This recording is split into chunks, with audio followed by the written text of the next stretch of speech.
Eu estava dando uma volta na minha Harley Davidson e aí resolvi parar um pouquinho para a gente poder bater um papo. Então, vamos falar um pouquinho sobre a Venezuela.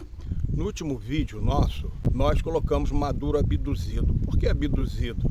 Porque a operação norte-americana, feita pelas forças especiais, foi tão perfeita que nem parecia uma captura, e mais sim uma abdução. Pois bem, há muita gente, muitos comentaristas, geopolíticos, políticos e etc., falando sobre futuro da Venezuela. Na realidade, tudo isso é futurologia. O que você pode falar em termos concretos? Em termos concretos, nada. Você não sabe o que os Estados Unidos combinaram com a Venezuela, qual foi ou quais foram as diretrizes, não é? Então, você não sabe, você tem acesso a isso? Pois bem, então, agora, o que nós podemos ver é o cenário. Qual é o cenário da Venezuela que dificulta muito essa transição, como já falamos no vídeo anterior?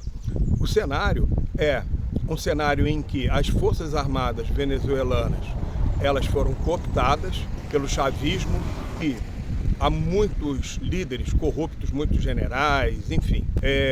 Tendo em vista que a Venezuela, ela veio se transformando num narco-estado, então essa cúpula militar, eles estão exatamente gerenciando todo esse processo. Esse é um ponto muito difícil. Agora, um outro ponto que eu queria ressaltar com vocês, independentemente do Diosdado Cabello, do Padrinho Lopes, da própria Delcy Rodrigues e seu irmão, independentemente disso, tá? Um ponto que é muito importante com relação à população, exatamente é o coletivo são milicianos, são grupos paramilitares, que eles fazem toda a vigilância de cada bairro, de cada rua.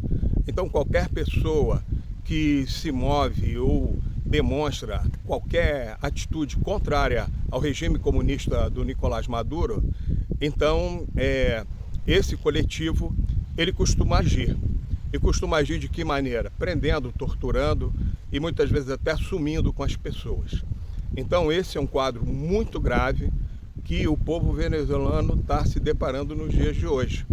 E aí, como é que vai vencer? Isso é um ponto para nós refletirmos. O que nós temos visto e tudo que nós virmos, tá? Não podemos ficar alegres.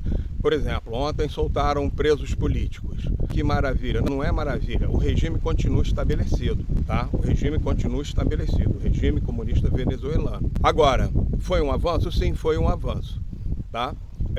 Donald Trump, ele delegou a Marcos Rubio o gerenciamento dessa transição. E nós, como brasileiros, como estamos no continente sul-americano, né, somos vizinhos da Venezuela, é claro que nós queremos o melhor para a Venezuela.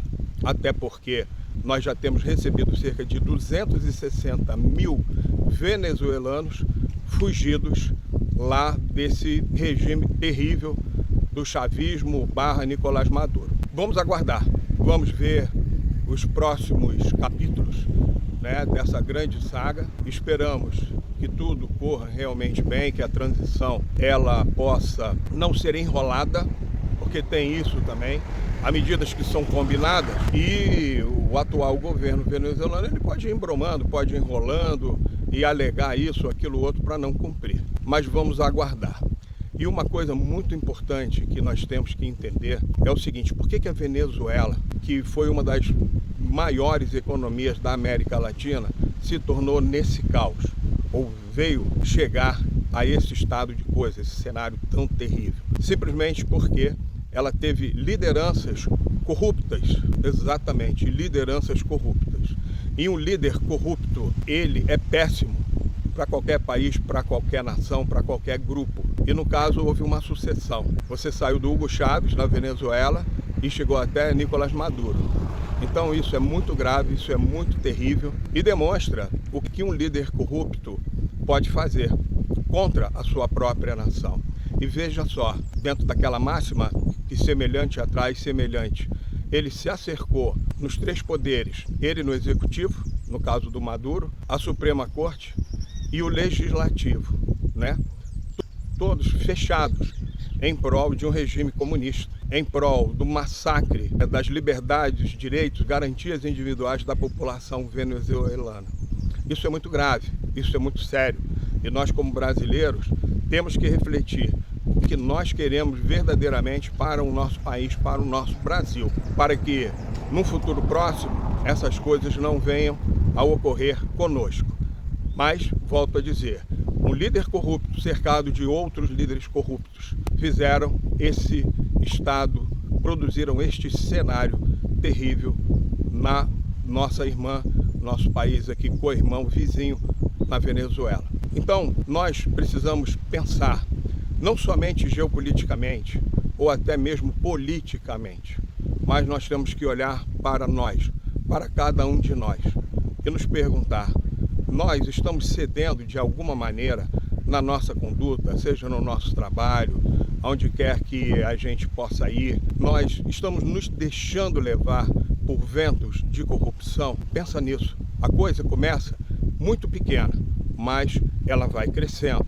Às vezes é numa relação de trabalho, daqui a pouco aquilo está numa governança, numa prefeitura, numa administração pública e chega-se, quando se menos espera, num governo federal. A coisa começa pequena. Então diga sempre não a qualquer vento de corrupção que possa te acercar. Seja um líder incorruptível.